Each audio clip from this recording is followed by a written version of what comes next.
Dans cette vidéo, tu vas découvrir la vérité sur le fait d'investir dans les montres. Je vois tellement de n'importe quoi, que ce soit sur TikTok, Instagram, YouTube, etc. sur ce sujet-là, que je pensais que c'était très intéressant de remettre de la vérité sur le fait d'investir dans des montres de luxe. Alors premièrement, pourquoi est-ce que je suis légitime de te parler de ce sujet? Premièrement, parce qu'évidemment, j'ai un background qui est entier dans la finance, dans l'investissement. J'ai pu travailler en institution financière. Tout mon background, toutes mes connaissances sont sur la finance, l'investissement, les mathématiques, etc. C'est mon domaine. Et deuxièmement, je suis passionné d'horlogerie et de montres depuis mon plus jeune âge, avant toutes les hypes sur les montres, avant même les moments où je pouvais m'offrir des montres. Même quand j'étais plus petit, j'ai toujours eu des montres, même si elles valaient pas grand-chose, parce que j'ai toujours été passionné, j'ai toujours adoré ça, peu importe le potentiel retour financier. Et quand j'ai commencé à très bien gagner ma vie, j'ai pu acheter mes premières montres de luxe avant toute la hype qu'on a pu voir sur les montres. Donc sur ce, commençons cette vidéo.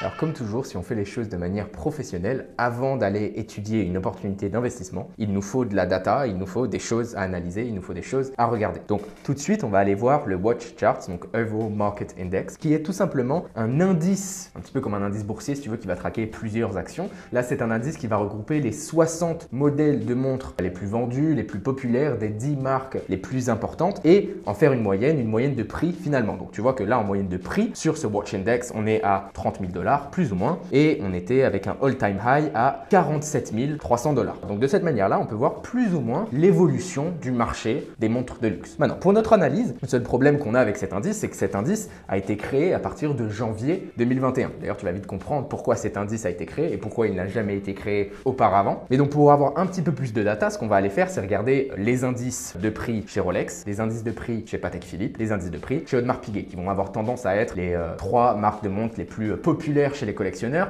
et j'irais même pas tant dire collectionneurs, plus populaires chez les personnes qui souhaitent investir dans des montres afin de gagner de l'argent. Donc sur ce, allons voir l'indice Rolex sur les derniers 5 ans. Qu'est-ce qu'on peut voir? On peut voir qu'il y avait une augmentation assez calme finalement, puis une explosion du prix, et puis vraiment un stage de bulle où les prix montaient de manière complètement folle jusqu'à un certain point, et depuis ce certain point, une correction monstre. Donc en termes de data, qu'est-ce qu'on a? Tout simplement, c'est à partir de septembre 2020 qu'on a commencé à voir l'explosion des prix chez Rolex jusqu'à avril 2022. Avril 2022 était le pic en termes de prix de montre. Et depuis avril 2022, c'est la dégringolade pour les prix chez Rolex. Alors au passage, quand je dis les prix chez Rolex, c'est les prix de revente des montres Rolex et non pas les prix des montres Rolex en boutique. Comme tu le sais très probablement, le marché des montres de luxe a évidemment cette plus-value de par leur rareté, de par le fait que c'est pas réellement possible pour monsieur, madame, tout le monde qui n'a pas de contact d'aller dans une boutique de Rolex, de demander une Rolex et de l'avoir. Pareil pour Patek Philippe, pareil pour Audemars Piguet. Allons voir maintenant Patek Philippe, qu'est-ce qu'on peut voir? Un petit peu de la même manière, d'accord? On a des prix littéralement qui sont en range et des prix qui explosent en octobre, novembre 2020. Donc encore une fois, au même moment, jusqu'à de nouveau avril 2022 qui était le pic pour le prix des Patek Philippe. Et à partir de ce moment-là, on rentre en correction. Donc on a encore quelque chose de très similaire avec pendant cette explosion des prix environ x2,5. Si on regarde chez Rolex, on voit plus ou moins aussi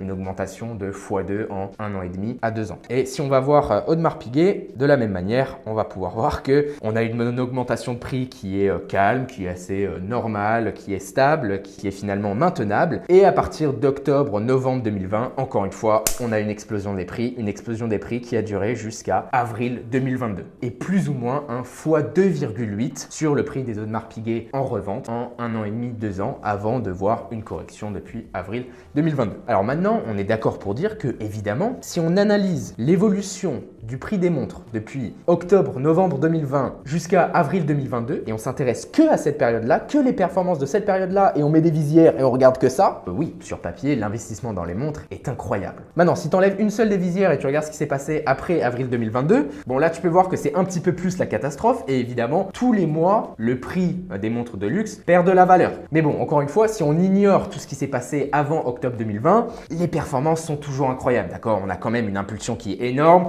une correction qui reste une correction et qui n'a pas corrigé le mouvement total non plus depuis octobre 2020. Donc en ouvrant une œillère, en regardant un peu après 2022, ça pue un peu plus, mais ça va. Mais ce que les gens ne font pas, c'est ouvrir l'autre œillère et regarder ce qui s'est passé avant octobre 2020. Il faut bien que tu comprennes que les montres de luxe, c'est un article qui existe depuis des centaines d'années. C'est pas quelque chose qui est venu, Rolex n'a pas été créé en 2020, d'accord? Ça, on est bien d'accord. Mais ce qui est en train de se passer, ce qu'on a pu voir la dernière année sur les réseaux sociaux, c'est énormément de personnes qui n'ont rien à voir avec le monde de l'horlogerie ou le monde des montres, des personnes qui, de manière générale, n'ont jamais été intéressées de près ou de loin de montres s'y intéresser. Pourquoi? Parce que les prix ont explosé. C'est les mêmes personnes qui achètent du Bitcoin à 60 000 balles parce qu'ils en entendent parler quand ça vaut 60 000 balles, d'accord? Et ce sont ces mêmes personnes-là, personnes qui n'ont aucun background, que ce soit finance, investissement, de connaissances ou quoi que ce soit. Ils ont peut-être fait leur argent d'un autre moyen. Tout le monde a ses façons plus ou moins honnêtes de générer son argent. Mais après de le placer, ils vont te dire, voilà, il faut placer dans les montres. Moi, j'ai mis mon argent dans les montres parce que c'est un investissement sûr, ça prend de la valeur, etc. En pensant qu'ils sont Warren Buffett à te dire ça. La vérité, c'est que toute personne qui a acheté une montre après l'été 2021 est en perte sur ses investissements dans les montres. Sauf si cette personne-là a réussi à acheter une montre, non pas en revente, mais directement chez le vendeur. Mais là, l'argument est bien différent et les conditions de revente pour pouvoir cash out ce profit sont aussi bien différentes. Mais encore une fois, ce sont des personnes qui n'ont pas forcément l'éducation financière, qui n'ont pas forcément l'éducation en termes d'investissement, de réellement pouvoir analyser un actif et regarde simplement ce qui s'est passé les 2 dernières années. Ah attends, ça explose, c'est un bon investissement. Non, c'est pas comme ça que ça marche. Je peux d'ailleurs te donner des anecdotes, mais avant 2020, donc comme je te disais, depuis mon plus jeune âge, je suis passionné d'horlogerie et de montres. À cette époque-là, j'assistais à des enchères qui vendaient justement des montres de luxe de seconde main, type Rolex, Audemars Piguet, Patek Philippe, Cartier, ce que tu veux. Et ce que je peux te dire, c'est qu'en 2015, en 2016, en 2017, les Daytona, elles partaient pas. Les Patek Philippe Nautilus, elles partaient pas. Il n'y avait pas cet engouement qu'on a aujourd'hui. Et alors, certes, les montres étaient un moyen de garder sa valeur en quelque sorte, mais les montres ne faisaient pas du x2,5 en 2 ans. Si on regarde aussi juste cette data qui part de 2017 à 2022, on voit encore une fois que certes, 2021, 2022, c'est une explosion dans le prix des montres. 2017, 2018, 2019, on n'a rien de spécial. Si on va étudier maintenant la performance trimestrielle du prix des Rolex sur 10 ans, entre 2010 et 2020, on a le graphe juste ici. Donc comme tu peux voir, on est en tendance haussière, oui, mais en 10 ans, on a fait plus ou moins x2. Alors la tendance reste haussière, ça c'est bien, mais on voit qu'en 10 ans, on a fait à peine plus de x2 et non pas x2 en 1 an et demi. En 10 ans, de 2010 à 2020, sachant qu'entre 2010 et 2020, on n'a pas vu de crise majeure et de manière générale, les assets mondiaux ont vraiment plutôt bien performé. Alors, je vais t'épargner tous les calculs, mais si on fait une moyenne sur les derniers 50 ans en termes de performance d'investissement du marché des montres de luxe, on est plus ou moins sur une moyenne à 5% annuellement. Ok, là, tu vois que ça change tout. Et en effet, ça prend en compte la bulle spéculative parce qu'il faut dire ce qui est, d'accord? Il y a eu une bulle spéculative sur le marché des montres entre 2020 et 2022,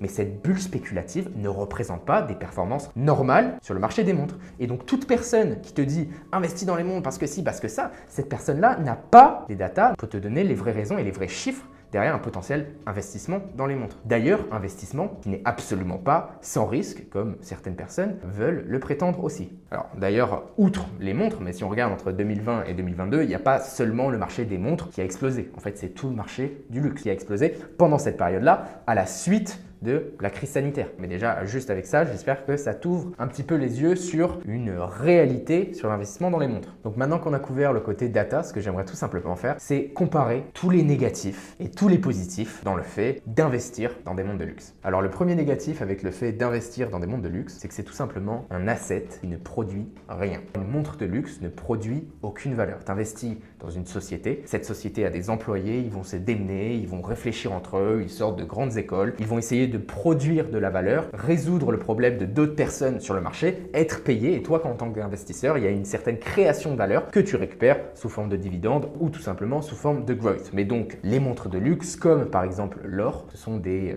assets qui ne produisent absolument rien. Deuxième gros point négatif sur le fait d'investir dans les montres, dont encore une fois quasiment personne ne te parle, c'est que c'est un marché dans lequel il y a des spreads énormes. Alors si tu es trader, tu sais ce que le mot spread veut dire, tout simplement, c'est la différence entre le prix d'achat et le prix de revente sur le marché gris. Je vais te donner un exemple. Si tu prends une certaine montre que tu regardes sur Chrono24, tu as pu faire tes recherches, etc., machin chouette, et que tu peux l'acheter pour 20 000 $, tu regardes sa cote sur Chrono24, qui est un site sur lequel on peut regarder potentiellement les cotes approximatives de la valeur de certaines montres. Tu vois que cette montre-là a pris 1 000 €, par exemple. Donc ta montre sur papier vaut 21 000. Donc tu vas revoir le watch dealer qui t'a vendu cette montre pour 20 000 et tu lui dis, écoute, tu me l'as vendue 20 000 quand Chrono24 disait qu'elle valait 20 000. Aujourd'hui, Chrono24 dit qu'elle en vaut 21 000. J'aimerais te la revendre pour 21 000. Tu crois sérieusement que ce watch dealer va te dire oui et il va te la racheter 21 000? Mais jamais de la vie. Il faut bien que tu comprennes que ce watch dealer, lui, doit faire de l'argent sur chaque montre qu'il revend. Et pour lui, d'investir dans une montre, c'est aussi un coup d'opportunité. C'est du cash en moins dans sa trésorerie qu'il peut mettre dans d'autres investissements. D'accord? Donc, toi, cette montre qui t'a vendu 20 000, même si elle est passée à 21 000, si tu veux lui revendre, allez, il va te la racheter 18 000, 18 500, allez, 19 000 max. Mais donc, comme tu peux voir, en fait, il y a un spread énorme entre les prix d'achat et les prix de revente sur le marché gris. Encore une fois, ça c'est quelque chose dont les gens ne parlent pas. Le prix que tu as sur Chrono24, c'est peut-être le prix auquel tu vas acheter, et encore, de manière très souvent, c'est inflated, mais ce n'est sûrement pas le prix auquel tu vas revendre. Sauf si c'est ton business et tu connais énormément le watch dealer et tu es dans cette industrie-là. Et là, c'est une autre question, c'est même plus une question d'investissement, là c'est une question de business, c'est ton business. Mais là, on parle d'autre chose. Troisième point négatif aussi avec le fait d'investir dans des montres de luxe, alors c'est un négatif oui et non, c'est juste que la barrière à l'entrée est un petit peu haute. Ce que je veux dire par là, c'est que tout simplement pour commencer à investir dans des montres de luxe, il va te falloir minimum 10 000 €, 11 000 € pour acheter ta première montre de luxe, d'accord? Parce que tout simplement, les opportunités d'investissement dans des montres qui valent 2 000 €, 3 000 €, 4 000 €, malheureusement, elles ne sont pas trop là. Ce sont des montres qui n'ont pas tendance à coter à long terme. Ce ne sont pas des montres qui ont tendance à garder la valeur à long terme parce que tout simplement, ce sont des montres sur lesquelles il n'y a pas autant de demande. Et comme tu sais, ce qui donne la valeur à quelque chose, c'est l'offre versus la demande. C'est aussi simple que ça. Et maintenant, le quatrième point négatif sur le fait d'investir dans des montres de luxe, c'est le souci de sécurité. Il faut bien que tu comprennes que avoir une montre qui vaut 50 000 €, donc c'est un investissement de 50 000 €, sur lequel tu espères potentiellement avoir un retour, donc tu as un potentiel gain qui est assez faible, mais ta potentielle perte, elle est de 50 000. D'accord? Ta potentielle perte, c'est tu vas dehors, tu te fais agresser, on te vole la montre, tu as perdu 50 000. C'est ça. Donc il y a un grand problème de sécurité qui se fait ressentir de plus en plus, surtout en Europe. On va dire que si tu habites dans certains hubs dans le monde, tu vas pas forcément avoir ce problème de sécurité, mais c'est toujours un problème, surtout quand tu voyages, surtout quand tu vas en Europe, aux États-Unis, dans certaines zones où les personnes qui ont des montres de luxe sont targetées justement pour se faire voler ce type de montre. Donc en termes de risque d'investissement, c'est quand même énorme. Bref, assez parlé de négatifs, voyons maintenant les positifs sur le fait d'investir dans les montres de luxe. Premièrement, on en a déjà parlé, mais c'est que tu peux avoir un rendement annuel moyen qui est aux alentours des 5%. C'est pas énorme, c'est pas ultra peu non plus, mais suivant tes performances sur d'autres investissements, c'est à toi de voir, mais je te mettrai quand même ça dans les positifs, c'est que tu peux faire plus ou moins 5% à l'année. Le deuxième gros positif sur le fait d'investir dans les montres, c'est que les montres sont des assets physiques, donc c'est quelque chose que tu peux réellement tenir, que tu peux cacher, etc., ce que tu veux. Ce sont des assets qui sont anonymes. Au bout du compte, cette montre, je peux très bien la donner à un ami, la donner à un membre de ma famille. J'ai en effet fait une transaction monétaire de plusieurs dizaines de milliers d'euros à cette personne-là, de manière complètement anonyme. Personne est au courant que mon ami a maintenant une montre qui vaut plusieurs dizaines de milliers d'euros. Donc en plus du fait que ce soit un asset physique, un asset anonyme, c'est aussi un asset qui est plutôt liquide si tu prends des montres qui sont demandées. Si tu vas chez Rolex, si tu vas chez Patek Philippe, si tu vas chez Audemars Piguet, si tu vas chez Cartier, ce sont des montres qui sont assez liquides et peu importe le pays dans lequel tu te trouves, tu devrais de manière générale trouver un watch dealer, trouver quelqu'un pour te racheter cette montre. Alors certes avec un certain spread dont on a parlé, mais de manière générale, les montres de luxe sont quand même des assets physiques assez liquides. Le troisième point positif sur le fait d'investir dans des montres de luxe, c'est l'opportunité de rencontre. Il faut que tu comprennes que quand tu as une certaine montre au poignet, surtout une montre que les personnes reconnaissent, ils connaissent la référence exacte de cette montre, etc., ça peut très souvent être un début à une conversation. Donc quand tu es dans des cercles avec des entrepreneurs, des investisseurs, bref, peu importe, du networking avec des personnes qui sont censées être être plus ou moins high net worth, avoir une certaine montre, avoir un certain modèle peut finalement en dire beaucoup sans que la personne n'ait finalement à dire grand-chose. Évidemment, si tu vois quelqu'un avec une montre à plus de 100 000 euros, tu sais déjà plus ou moins que cette personne est capable de mettre 100 000 euros dans une montre, sachant que quand tu achètes une montre, tu fais quasiment jamais de crédit. Tu peux plus ou moins faker une Lamborghini, l'acheter en crédit et machin, t'endetter pour faire ça avec une montre, sauf si t'es vraiment débile, mais il n'y a pas vraiment de sens. Mais donc plus ou moins, ça peut te donner une idée du stade financier d'une certaine personne et donc créer des rencontres et donc peut-être aider en termes de networking. Et maintenant, le quatrième point positif pour moi sur le fait d'investir dans les montres de luxe, c'est tout simplement le plaisir. Avant toute chose, pour moi, acheter des montres de luxe, en avoir, c'est tout simplement quelque chose que j'adore, que je trouve magnifique, ça me rend heureux de les porter. C'est quelque chose qui réellement me fait vibrer et même si je perdais de l'argent sur toutes les montres que j'achète, je m'en fous un petit peu, c'est pas réellement dans l'optique de gagner de l'argent que j'achète des montres. Donc en gros, pour terminer, si j'avais 2 conseils pour toi, ça serait que premièrement, tu peux potentiellement investir dans une montre de luxe ou des montres de luxe si tu as un capital qui te le permet. Donc si on va dire tu as plus de 50 000, 60 000, plus de 100 000 euros liquides disponibles et que tu mets 10 000 euros, 15 000 euros dans une montre parce que c'est réellement quelque chose qui te fait plaisir, qui marque un événement et tu aimes tout simplement les montres, why not? C'est une bonne idée. Maintenant, si tu investis dans les montres réellement à des fins monétaires pour gagner de l'argent, à l'heure d'aujourd'hui, des opportunités pour gagner de l'argent avec des investissements, on en a vraiment plein. Je pense que investir dans des montres, c'est pas forcément le truc le plus rentable, en tout cas à l'heure à laquelle je te parle. Je te rappelle aussi que toute personne qui a acheté une montre après l'été 2021 est en perte sur sa montre. Et le deuxième conseil final que j'aurais pour toi, c'est de tout simplement voir ton exposition au marché des montres de luxe comme une exposition dans ton portfolio. Au bout du compte, si tu le vois comme un investissement, tu devrais l'inclure dans ton portfolio d'investissement et donc ce qu'on appelle allocate un certain pourcentage de ton portfolio et le respecter. Faire un portfolio rebalancing et c'est de cette manière-là que tu irais soit revendre une montre ou alors potentiellement racheter d'autres montres. Mais donc si dans ta tête tu te dis je veux avoir 5% de mon portfolio d'investissement en montre, bah alors très bien et tu gardes ce pourcentage-là. Et donc si tes investissements de manière générale prennent énormément de valeur, eh bien, évidemment ce 5% de montre si tu n'en as pas racheté va diminuer peut-être à 3%.